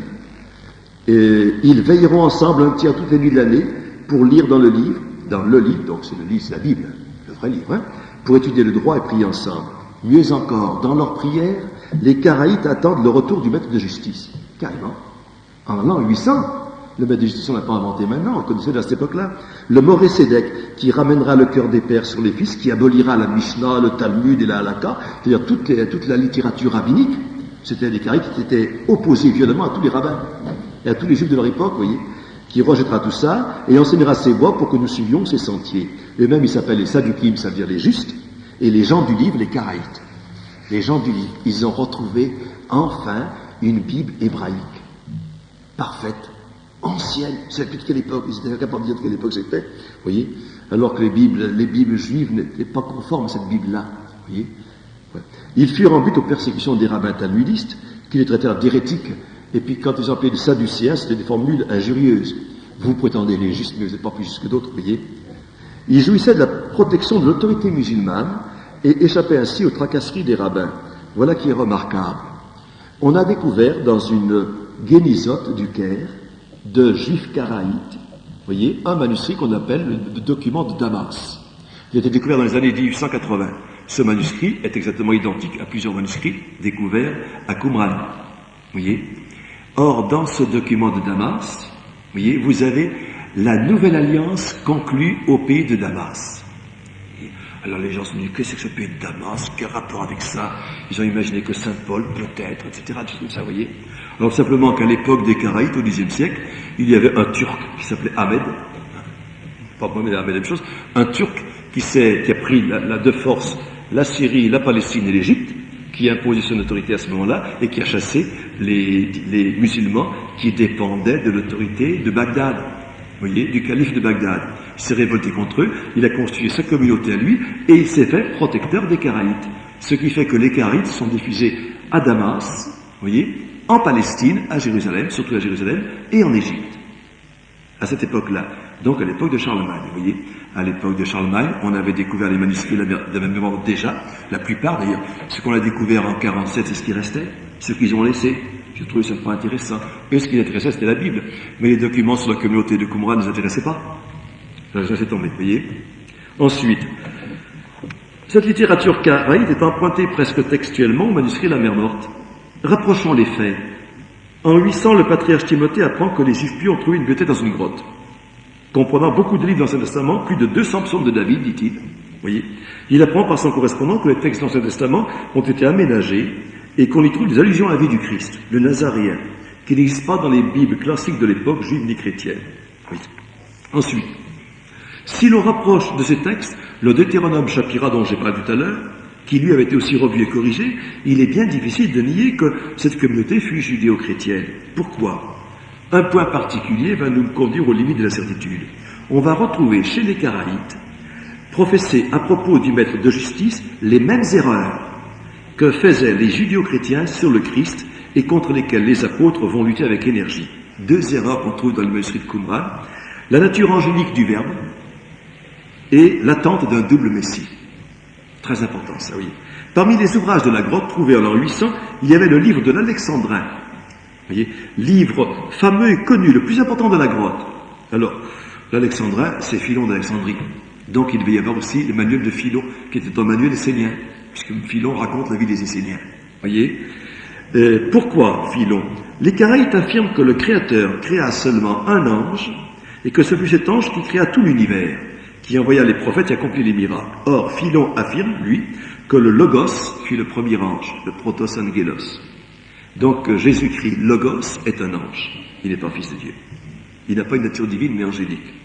C'est dans Philon que les Karaïtes ont trouvé leur ange créateur, en même temps que les autres formules qumraniennes. De plus, pour eux, le maître de justice, c'est Élie. Les Karaïtes. Qui c'est le maître de justice? C'est pas bien. C'est Élie qui devait revenir. Hein? J'ai toujours pensé à Élie et Enoch qui devaient revenir. C'est Élie. Ils s'attendaient aussi, comme à Qumran, deux messies. Un d'Aaron et un d'Israël. Un messie roi et un messie prêtre. Montre-nous ton oint, ton Christ, ça veut dire, et Élie, ton prophète. C'est-à-dire, il fallait un grand prêtre sur le trône sacerdotal, le messie sur le trône royal, puisque le messie était roi. Voilà deux erreurs qui se sont répandues dans la communauté judéo-chrétienne et contre laquelle les apôtres vont lutter. Saint Jean, dans son prologue du 4e évangile, explique bien que le Verbe, le Logos, ce n'est pas un ange créé, c'est Dieu lui-même. Oui. Il était au commencement du monde et non pas entre Dieu et la création. C'est pas un intermédiaire. Il est l'engendré unique et non pas un être créé, parce que les anges sont créés. Alors Saint Jean prend bien la peine dans son prologue de raconter tout ça. Attention, les judéo-chrétiens, vous savez pas ce que vous dites. Il faut rappeler la vérité, vous voyez. Pourquoi ce prologue insistant? Sinon parce qu'à l'intérieur de la communauté chrétienne, s'était répandue cette erreur imputable à Philon, d'ailleurs. Vous voyez. Dans l'Épître aux Hébreux, l'auteur explique à ces derniers qu'il ne faut pas attendre deux messies, un roi et un prêtre, puisque Jésus est à la fois roi et prêtre, selon l'ordre de Melchizedek. Alors là, vous avez des considérations très nombreuses pendant plusieurs pages, hein, et les rois et prêtres. Cette épître s'adresse avec bienveillance à des juifs pieux, chrétiens, disciples du Christ, mais dans l'erreur, et les invite avec mansuétude à revenir dans la communauté. Ne vous laissez pas égarer, je vous en prie, accueillez ces exhortations. C'est pas une lettre encyclique de condamnation, c'est une mise en garde. Voyez. En leur appelant, venez donc à nous, voyez. Cette épître précise également que Jésus n'est pas un ange. Auquel des anges, en effet, Dieu a-t-il jamais dit, tu es mon fils, aujourd'hui je t'ai engendré. Ce n'est pas non plus à des anges qu'il a voulu soumettre le monde futur, etc. Voyez. Ces deux textes s'adressent à des chrétiens qui connaissent le Christ Jésus, mais se laissent entraîner dans des erreurs sur sa nature, ange, Dieu, roi, prêtre. Si l'on voit ces erreurs répandues dans la bibliothèque de Qumran, comment peut-on affirmer que la communauté à laquelle elle appartient ne soit pas chrétienne? Puisque c'est aux affirmations contenues dans ces manuscrits que répondent avec insistance et supplication les apôtres. Voyez. Or, nous savons que les Hébronites écrivaient beaucoup, toutes les nuits. Ils écrivaient beaucoup, et leurs manuscrits, il n'y en a plus aucun. Ils n'existent plus. Alors pourquoi? Ils n'existent plus. On devrait les avoir, ces manuscrits hébronites. Il a bien fallu qu'un jour on les fasse disparaître. Et qu'on les retrouve à Qumran. Alors je vous explique la suite, vous voyez. Le commentaire d'Habakkuk est la ruine de Jérusalem. C'est pour ça que je dis que ces manuscrits n'ont pas été déposés en 70, c'est impossible. Puisqu'ils racontent la ruine de Jérusalem. Ils ne peuvent pas avoir été déposés en 70. Ils ont forcément été écrits après, et déposés plus tard. Vous voyez. Nous avons vu que les disciples du maître de justice scrutaient les Écritures nuit et jour. Vous voyez, pour y retrouver l'histoire de leur fondateur. Nous savons aussi par Flavius Joseph qu'ils refusaient de nommer leur législateur. Le nom du législateur, du maître juste, nulle part jamais nommé. Vous voyez, parce qu'ils le considéraient comme divin, et qu'on ne nomme pas Dieu. Alors le mot Jésus n'est jamais nulle part, mais le mot Christ est à toutes les pages. Hein. On leur dit par loin. C'est encore un procédé de traduction qui fausse les perspectives. voyez, selon l'usage de tous les juifs pieux de l'époque. Nous avons trouvé 2 commentaires au Midrash, celui de Bakuk et les extraits de celui de Michée, puis un autre de Naoum dont j'ai parlé tout à l'heure. Le premier raconte l'apostasie d'Israël. Dieu a placé en Israël un prêtre pour interpréter les prophètes. C'est dans le Qumran, ça, hein? Un prêtre pour interpréter les prophètes. Un prêtre, disons, qui n'est pas prophète. Au-dessus d'eux. Et annoncer ce qui va arriver sur son peuple. Mais celui-ci ne comprendra qu'après les événements. Dans le Qumran. Aussi, l'auteur va-t-il les décrire avec précision. Une invasion des Kittim, habiles dans l'art d'assiéger les villes, plus puissants que les rois et les princes, qui dominent tous les peuples, qui rendent un culte à leurs armes, le culte aux armes est très important, et sacrifient à leurs enseignes, donc ce sont les Romains. Voyez, qui ramassent le butin et font périr par l'épée tous les vaincus. Le commentaire présente l'histoire du prêtre impie. Il a entassé les richesses, il a abandonné Dieu, trahi ses commandements, il a persécuté le maître de justice et ses disciples. Il a médité d'exterminer les pauvres. Au jour de l'expiation, le maître de justice s'est manifesté à lui pour l'engloutir. Le prêtre impie subit alors des vengeances sur son corps de chair. Il a été livré à ses adversaires, il a subi des blessures jusqu'à son extermination complète, après avoir accompli des œuvres d'abomination dans le temple de Dieu à Jérusalem et l'avoir souillé. Enfin, les richesses qui étaient entassées furent remises aux mains des Kittim et le temple a été détruit. C'est raconté dans Qumran, tout ça. C'est évident que ça ne peut pas être déposé à 70. Ça ne peut être déposé qu'après. Et ça a été écrit qu'après 70, bien sûr. Oui. Monsieur Dupont-Sommer a démontré d'une manière décisive que les Kittim sont les Romains. Il s'appuie essentiellement sur le culte rendu aux enseignes, qui est très particulière à la prise de Jérusalem, bien ça, accompagné d'un sacrifice. Oui. Le récit de l'invasion des Kittim ne peut s'appliquer donc qu'aux Romains. Alors je passe sur les détails que j'ai marqués dans moi. Reste à examiner les 2 conquêtes romaines de la Palestine, celle de Pompée en 63 avant Jésus-Christ et celle de Vespasien Titus en 70 après Jésus-Christ. Voyez, M. Dupont-Sommer et beaucoup d'autres spécialistes de la question retiennent la prise de Jérusalem par Pompée en 63 avant Jésus-Christ parce qu'elle s'adapte mieux à l'idée d'une secte essénienne antérieure au christianisme. On va comparer les 2, voir ce qui correspond le mieux aux manuscrits eux-mêmes. En 63 avant Jésus-Christ, Pompée est appelé en Palestine par les 2 frères rivaux Aristobule et Hyrcan, qui se battent pour la grande prêtrise. Voyez. Alors qu'il séjournait en Syrie, il mit le siège devant Jérusalem, s'empara presque sans coup férir de la ville, voyez, mais dut prendre le temps pour se terrifier les partisans. Il y eut 6 000 ou 12 000 juifs massacrés dans l'enceinte. Mais ça, les chiffres, c'est de la fantaisie à l'époque. Puis Pompée fit purifier le temple, confirma Hyrcan II dans les fonctions de grand prêtre, respecta le culte juif, conserva les institutions religieuses et judiciaires, accorda aux Juifs séjournant dans les principales villes de l'Empire des privilèges politiques et religieux, en particulier le droit de citoyen romain, qu'avait saint Paul, qui furent maintenus par César après Pompée. Voyez. Bien différente fut la grande expédition militaire entreprise par Vespasien Titus en 70 après Jésus-Christ, pour détruire définitivement la résistance juive. On va voir se réaliser là presque tous les événements décrits dans les commentaires d'Habakkuk. Je précise. La campagne dura 3 ans, de 67 à 70. Elle consista d'abord dans la prise des forteresses occupées par les Zélotes, en Galilée et en Judée. C'est là que Flavius Joseph a trahi. Vous voyez, il a livré tous les défenseurs de la citadelle, puis après il s'est livré lui-même tout seul. Après tout le monde soit tué, c'est vrai tout seul, puis il a passé du camp des Romains. Le commentaire insiste beaucoup sur la prise des villes de Judée et l'adresse remarquable des Kittim dans l'art des sièges. Donc c'est l'art romain. Puis Vespasien, proclamé empereur, retourna à Rome. Et son fils Titus, resté maître des légions, usa de modération, il resta plusieurs mois campé en face de la ville sainte, sans intervenir, attendant que les factions s'entredéchirent à l'intérieur de l'enceinte ou qu'elles l'évacuent. Plusieurs mois sans bouger. Vous voyez, c'était un brave homme, Titus, hein, ce n'est pas du tout un foutre de guerre, absolument pas. C'est alors que les événements vont se précipiter. Les notables de la ville choisirent Hanan, fils d'Anne, le grand prêtre qui avait condamné Jésus à mort, comme chef temporel de la cité pour diriger les opérations de résistance contre les Romains. C'est lui qui, grand prêtre en 62, avait fait précipiter Jacques dit le Juste, Jacques le mineur, du haut du temple. Il est vrai que Saint Jacques s'était montré très dur pour les riches sadducéens, dont Hanan en particulier, dont il était le chef incontesté. Vos richesses sont pourries, votre or et votre argent sont souillés, vous avez vécu dans les délices sur la terre, vous vous êtes engraissés comme des victimes pour le sacrifice, et vous avez condamné, vous avez tué le juste qui ne vous résistait pas. Oui, donc, on connaît une multitude d'imprécations contre les familles des grands prêtres, et en particulier la famille des Hanan. voyez donc Anne, celui qui a condamné Jésus-Christ à mort, et puis, il a poursuivi, et puis celui qui a fait mettre à mort Saint Jacques le Mineur, qui était le premier évêque de Jérusalem à l'époque, vous voyez. Alors vous voyez que Saint Jacques le Mineur, ayant insulté copieusement le brave Anan, a fini par être jeté du haut du temple, et puis assommé par une foule, vous voyez. Alors on connaîtra la prédication. De telles violences en parole ne pouvaient qu'exacerber la colère et la haine des derniers grands prêtres contre une secte qui était considérée par eux comme hérétique, qui refusait de participer au temple.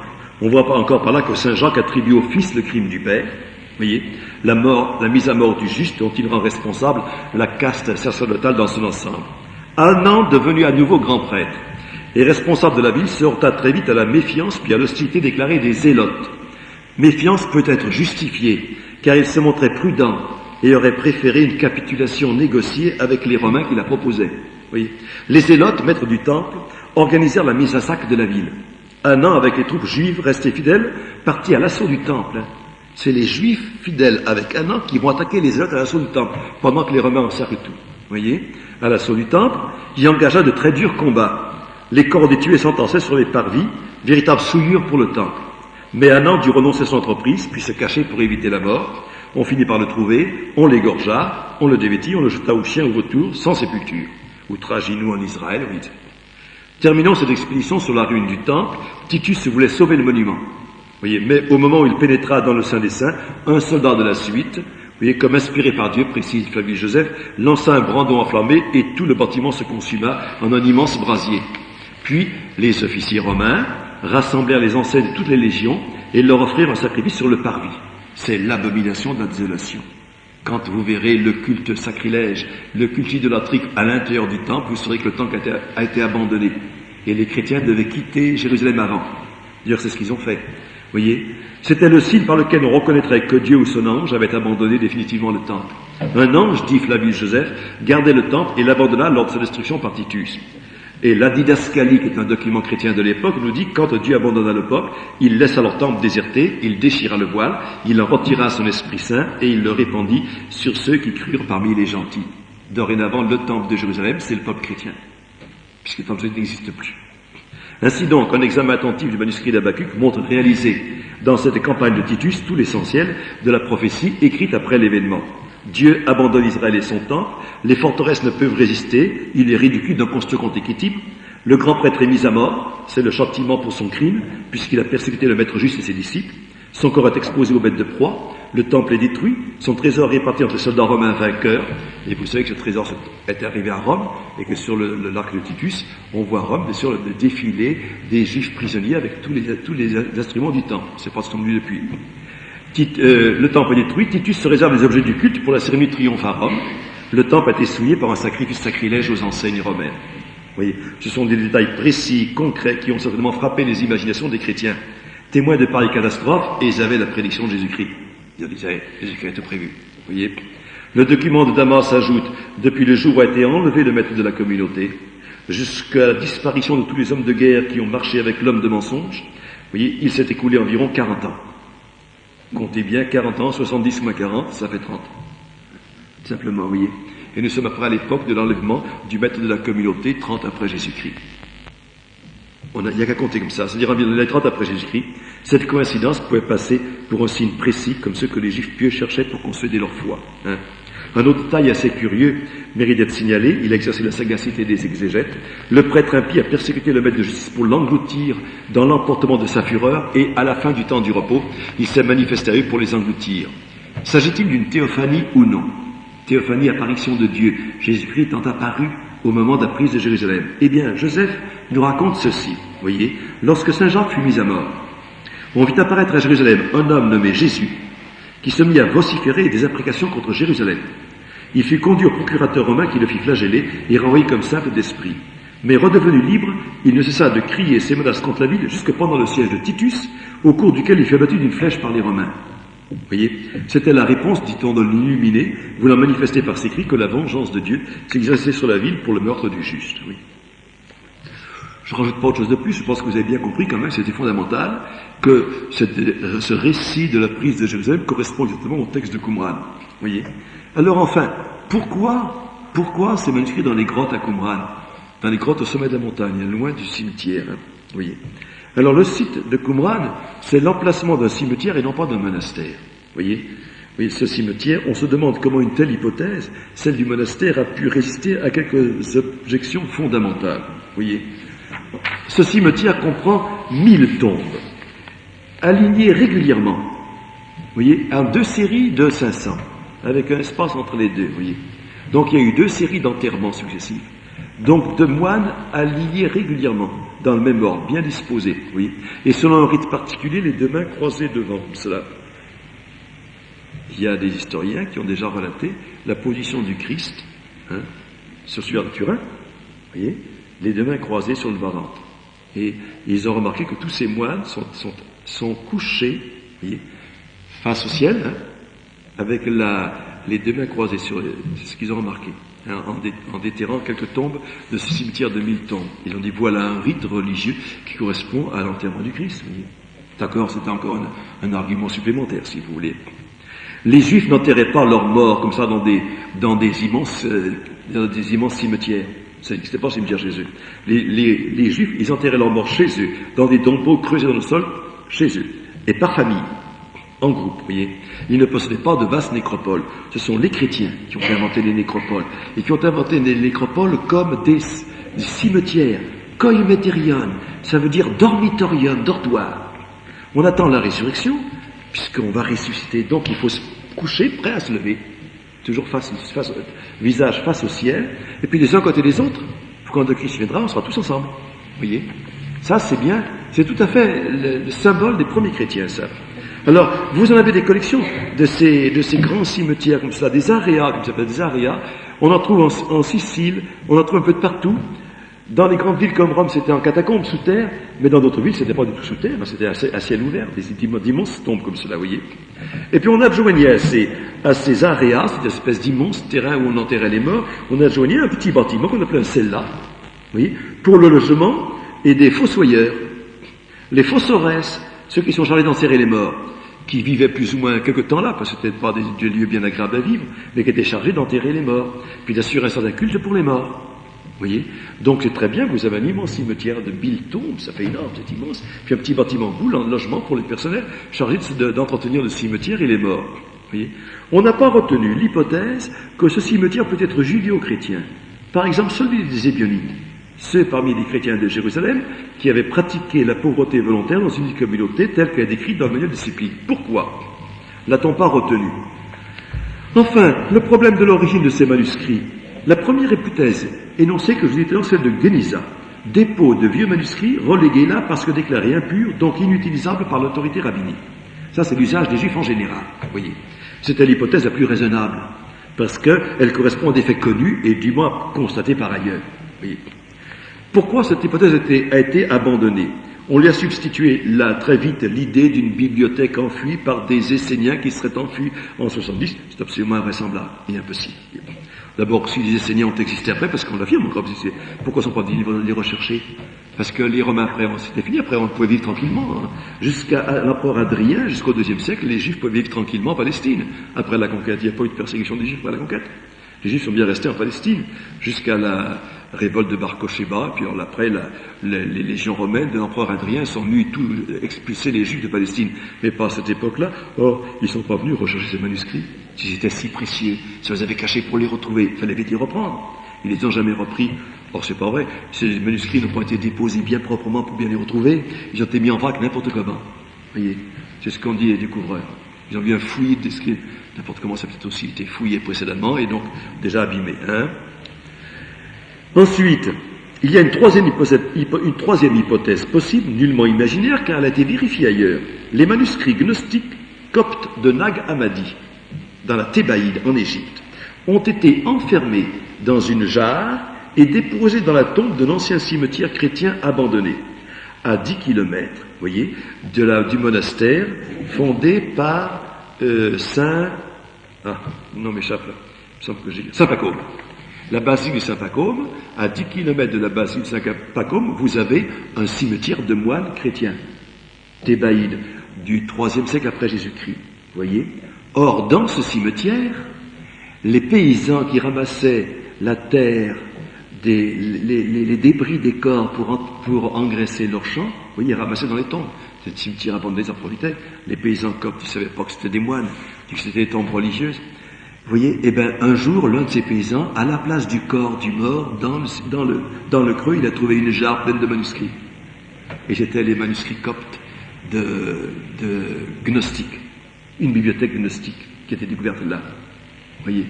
Donc, les moines de Saint-Pacôme enterraient dans un lieu désert, protégé par le caractère inviolable de la tombe, des manuscrits qu'ils voulaient voir disparaître parce qu'ils étaient hérétiques. Manuscrits gnostiques, vous voyez. Très important ça, vous voyez. On a voulu voir dans ce fait l'idée d'une bibliothèque déposée par des sectaires gnostiques pour être préservée et récupérée plus tard.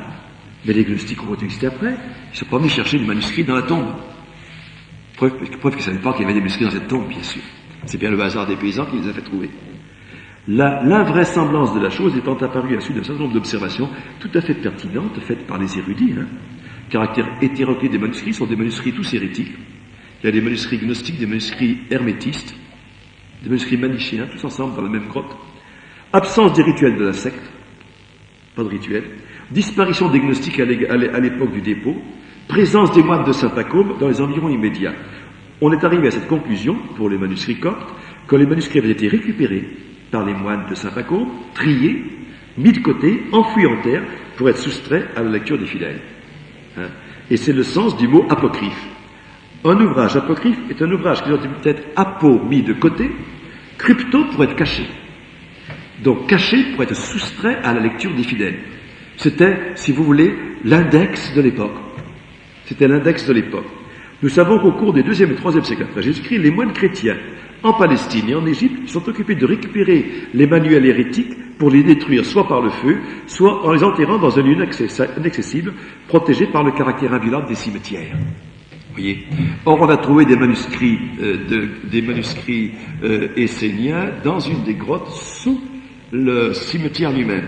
Parmi les différentes grottes qui étaient en haut des rochers, il y avait aussi plusieurs sous le cimetière lui-même. Vous voyez. Un lieu sacré. Un lieu dans lequel on ne doit pas toucher à tombe de mort, bien sûr. On doit le laisser en place pour la résurrection. Oui, c'est un crime de toucher à un tombe de mort. Donc on a mis là-dedans les manuscrits à le faire disparaître, de manière à ce que personne ne les lise jamais. Les mêmes observations peuvent se faire à propos de Qumran. Les manuscrits ont été déposés dans des grottes creusées à même le cimetière, dans des trous inaccessibles aux environs immédiats du cimetière. On n'a pas trouvé le moindre manuscrit dans les ruines du bâtiment, qui devait servir de logement pour les fossoresses. C'est important, pas de manuscrits dans les ruines du bâtiment. Vous voyez. Les manuscrits présentent aussi un caractère hétéroclite parce qu'il y a des extraits de l'Ancien Testament, il y a des écrits apocryphes variés, Manuel d'Enoch en particulier, un genre de livres apocryphes du Nouveau Testament se retrouvent là-bas, sont du Nouveau Testament, qui ont été écrits après Jésus-Christ, se retrouvent là-bas à Qumran. Manuel de droite, c'est-à-dire même les écrits de Philon s'y trouvaient aussi.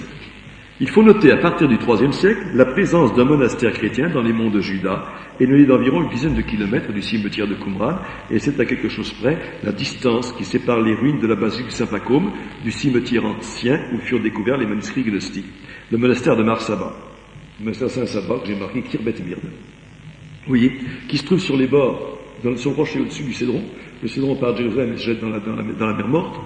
Des Bédouins ont ramené quelques fragments de manuscrits tirés des décombres de ce monastère qu'on appelle le Kirbet Mird, l'ancien monastère, parce qu'il y a un nouveau monastère de Saint-Saba qui existe actuellement, qui est toujours entretenu par les moines descendants. Saint-Saba, le monastère a pris le nom de Saint-Saba parce que Saint-Saba est un moine du 6e siècle après Jésus-Christ, qui était un saint homme et qui a donné son nom au monastère, mais le monastère existait bien avant lui. Vous voyez, parmi lesquels on a trouvé des extraits des évangiles. Des extraits des évangiles.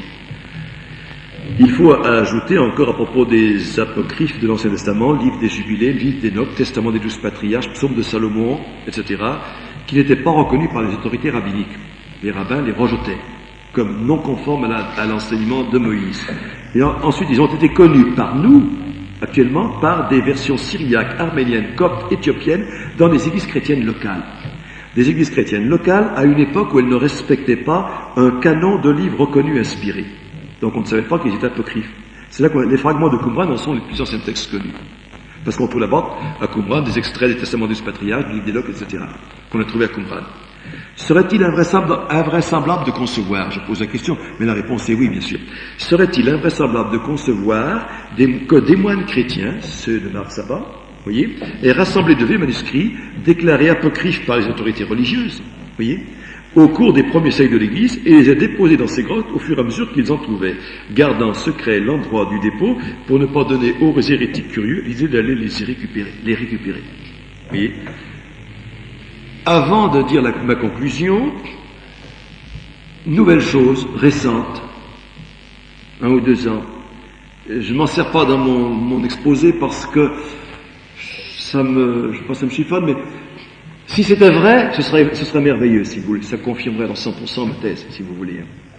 Un jésuite espagnol, le père O'Callaghan, d'origine écossaise, je crois, le père O'Callaghan a déclaré avoir trouvé dans une grotte de Qumran un extrait de l'évangile de saint Marc en grec. Il a déclaré comme ça. Donc il y aurait eu dans les grottes de Qumran un évangile de saint Marc en grec. Comment est-ce qu'il a fait ça? Vous savez comment ils font? Ils ont un procédé très amusant. Moi, je sens ma chiffonnateur. Un texte comme cela, petit bout de papier, dans lequel il y avait en grec Guinness. Il y avait Guinness. Puis quelques lettres ici. Voilà, vous trouvez ça. Donc ils ont un procédé qui s'appelle la stichométrie. Ils ont procédé stichométrie. Une stichométrie, ça consiste à repérer Guinness, le mot Guinness c'est un mot très courant. Guinness ça peut dire tant de choses.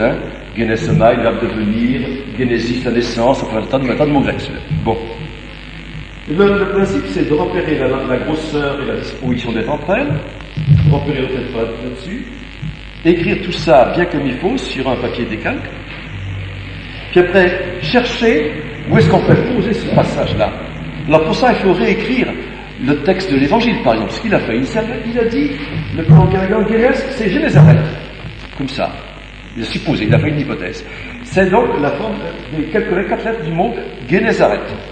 Génézareth. Où est-ce qu'on parle de Génézareth? Ben, c'est pas beaucoup, c'est vite fait, c'est dans l'évangile de Saint Marc, 2 ou 3 fois. Alors qu'est-ce qu'il fait? Lui, il écrit dans le format des lettres, avec la disposition, l'espace des lettres, il écrit les 3-4 lignes qui précèdent et qui suivent le mot Génézareth dans le texte de Saint Marc, et puis il fait glisser son papier dessus.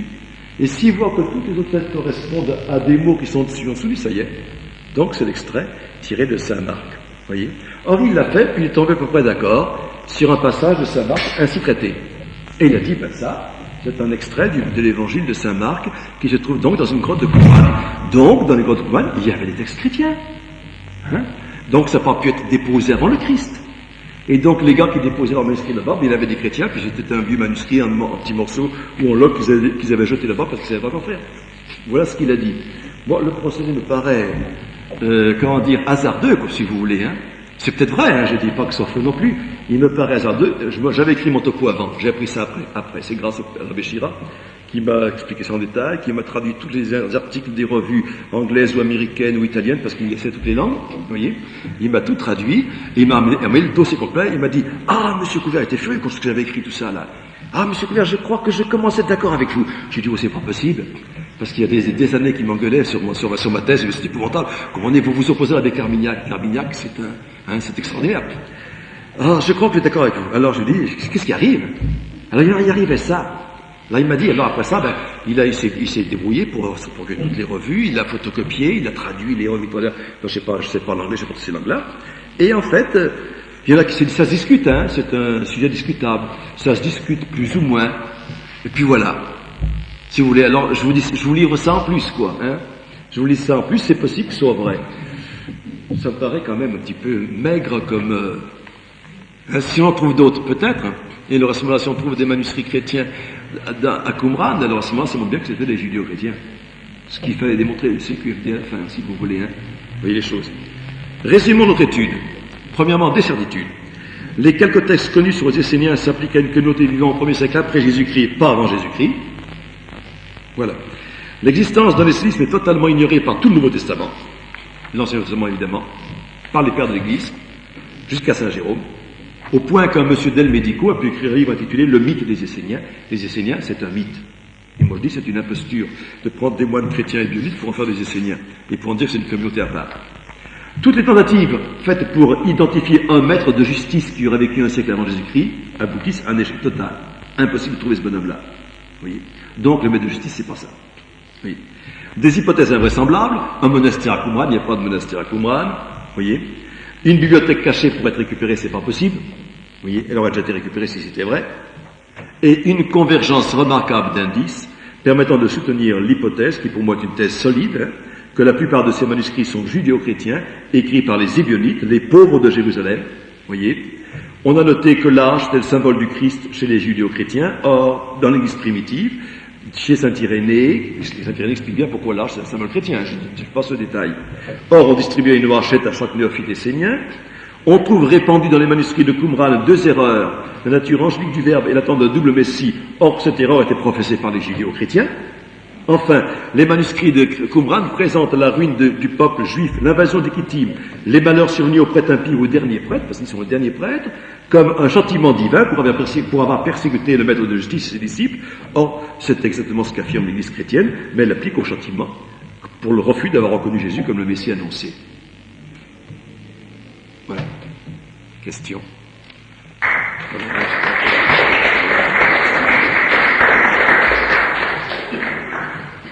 Alors maintenant, j'écoute vos questions. Si je voulais... J'ai eu des questions, j'en ai eu pas mal, et je les ai publiées. Je les ai publiées dans le numéro 142 de Lecture et Tradition. Ceux qui reçoivent Lecture et Tradition, j'ai publié toutes les réponses aux questions qui m'ont été posées à ce chapitre-là, parce que j'en ai pas mal. Hein. D'où il a rendu ma correspondance en partie avec l'abbé Carmignac, j'ai pas mis tous les détails parce que c'est trop compliqué, et avec d'autres personnes. J'ai dans le titre intitulé « Étienne Couvert répond à ses lecteurs ». Vous voyez. Alors j'ai publié ça dans le numéro Lecture et Tradition, 142, décembre 88. Et donc j'ai des réponses à son personnage, en particulier une partie de ma correspondance avec l'abbé Carmignac et à d'autres personnes. Là. Allez-y. Dites pas, c'est pas la peine, allez-y. Dites qu'en va, oui.